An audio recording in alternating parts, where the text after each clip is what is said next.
nação santista, como vocês estão? O Santos estressou vocês hoje? Hoje não. Meu nome é Gabriel Zupo do canal Sincero Santos. Não se esqueçam de se inscrever no canal, curtir e compartilhar o vídeo e ativar o sininho. E para você que tem Instagram, seguir a página do canal @SinceroSantos. Bom, gente, o tema de hoje é que o Arzu precisa dar alguma explicação. Por que disso? Bom, eu não vou discutir a qualidade do treino do Arzu, porque o Arzu realmente já foi o melhor treinador de goleiros do Brasil. Repito para ficar claro, já foi. Hoje não é mais, ao meu ver.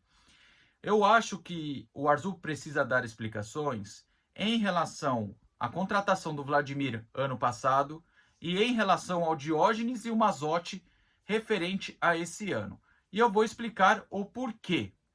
Vamos lá. O Arzu, você vê que não tem uma evolução no trabalho dele.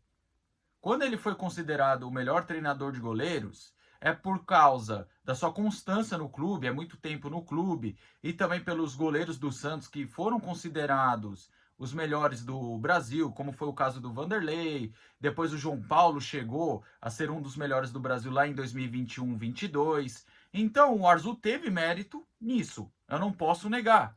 Porém, parece que o Arzu parou no tempo e não conseguiu renovar. Por quê? Porque se você pegar os goleiros do profissional do Santos e até alguns goleiros da base, parece que eles têm um problema crônico. Qual seria esses problemas? Se você recua a bola para um goleiro do Santos, meu Deus do céu, ele se perde sozinho com a bola. Ele não sabe dominar, fazer um drible ou dar um passe simples, ou pelo menos só cavar a bola por cima do atacante, acionando os laterais. Os goleiros do Santos têm problemas na reposição. Quanto tempo faz que o Santos não tem um goleiro bom para reposição? O último goleiro formado no Santos que tinha uma boa reposição era o Rafael, que inclusive foi treinado pelo Oscar, que veio como supervisor do Arzu. E outra coisa, os goleiros do Santos são muito ruins na leitura de bola aérea. Toda vez que alça a bola na área, eles têm um problema de leitura, se sai ou se fica, e acaba gerando uma dúvida. E goleiro que fica em dúvida acaba tomando gol.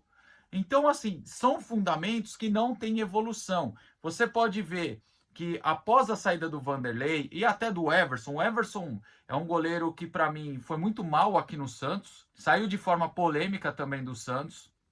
Porém, o Everson, para repor e para sair do gol, até que tinha uma boa leitura.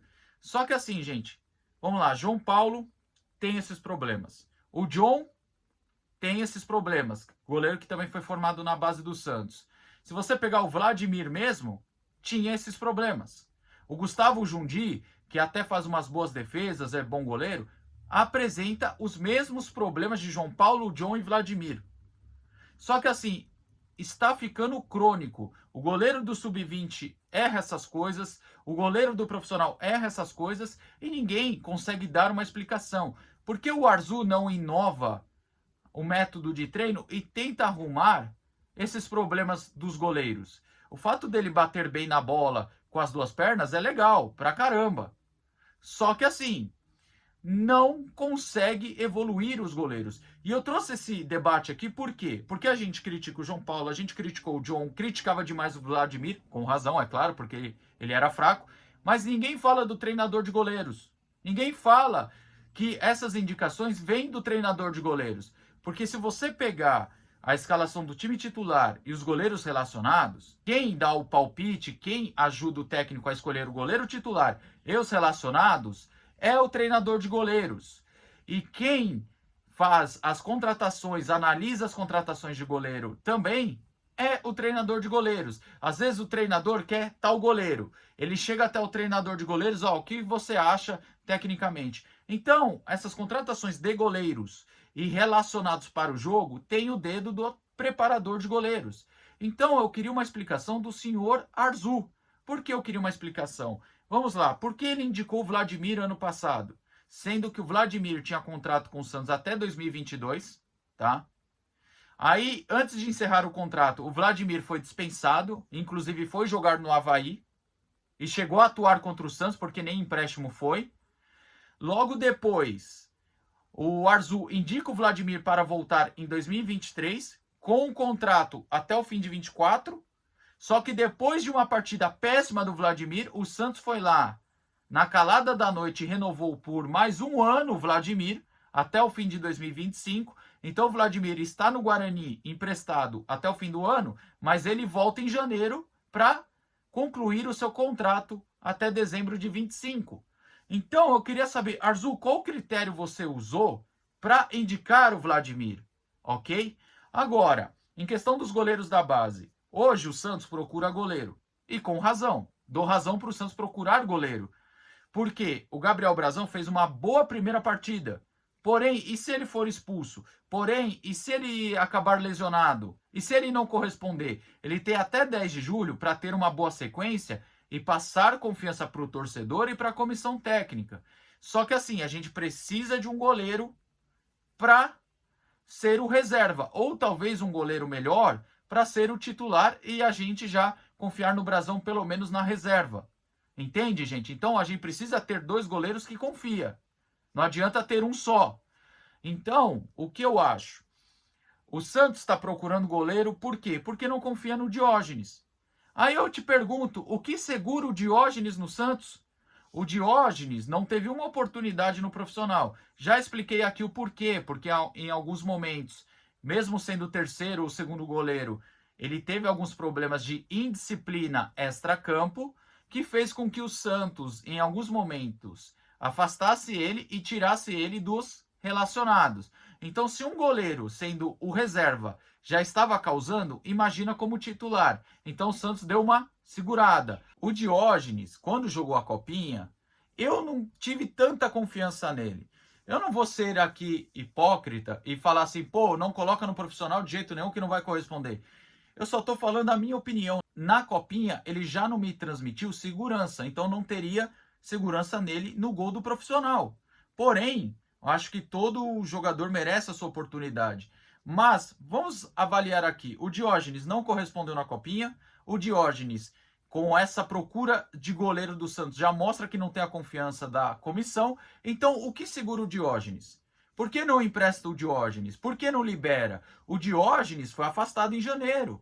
Por falta de opção e por fracassos no mercado atrás de goleiro em janeiro, ele acabou sendo reintegrado. O que para mim foi um erro, porque você já vê que o goleiro não tem a confiança da comissão. Aí você tem que reintegrar por falta de opção, a comissão não vai utilizar ele, porque já deixou claro que não confia.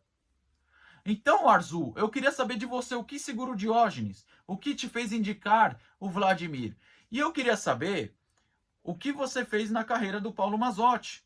Por que eu digo isso? Porque o Paulo Mazzotti, gente, pelo amor de Deus, não estou falando que se o Paulo Mazzotti entrar seria o Neuer, o Fon, o Cacilhas. E a mesma coisa serve para o Breno, que foi para o Paranavaí. Então o Mazzotti tinha um bom futuro, estava crescendo bem na carreira.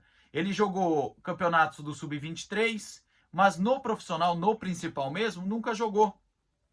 Então eu te pergunto, em 12 anos, o Santos não conseguiu dar uma mera oportunidade para o Mazzotti?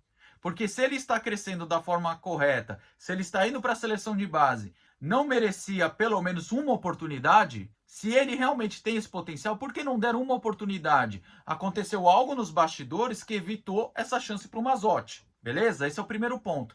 Agora, se ninguém via potencial nele para ser goleiro do profissional, por que nesses 12 anos não liberou ele para um empréstimo, uma venda? Porque você acaba impedindo que o garoto cresça na carreira. Você acaba deixando o garoto mofando no banco ou fora dos relacionados, ao invés de dar uma oportunidade para ele em um clube menor.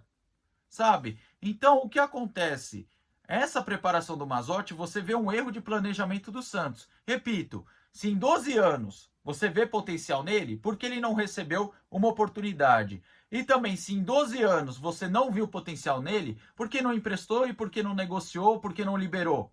Então tem algo muito estranho acontecendo nos bastidores do Santos em relação ao goleiro, e eu queria que o Arzu explicasse o porquê o Mazzotti não teve uma oportunidade, por que precisa correr atrás de goleiro, porque ninguém confia no Diógenes como segundo goleiro ou terceiro goleiro, porque toda vez que ele é o segundo goleiro, o Santos corre atrás de outro goleiro.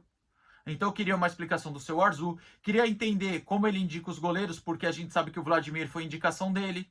O que ele leva em consideração, como ele avalia, qual é o critério, sabe? Já tô pé da vida do critério utilizado do Santos em relação ao Marcelo Groi. Já falei isso aqui, 2 anos e meio para o Groi é muito. Eu ofereceria 1 ano e meio, se ele fosse bem, oferecia uma renovação de 1 ano. Só que assim, o Santos usou esse critério para não contratar o Groi, mas para contratar o Patrick, que está acima do peso, sem condição física, por 3 anos e também em definitivo, o Santos foi lá e contratou. Então eu já critico o critério do Santos em contratações. Entenda, não estou criticando qualidade ou ruindade do Groi em relação ao Patrick. Estou criticando o critério, porque para um serve e para outro não, sendo que o Patrick não é solução e o Groi seria. E na questão dos goleiros, estou criticando o critério do Arzu, porque se o Diógenes não presta, então por que não libera? É isso que eu estou pensando. E sobre o João Pedro, é um garoto de 16 anos, esse eu entendo dar uma segurada, porque se colocar ele no profissional agora, pode queimar algumas etapas. Tá certo? Bom, gente, o vídeo de hoje é esse aí. Se você concorda ou discorda de algo, comente aqui abaixo. Tamo junto, até a próxima e sempre Santos.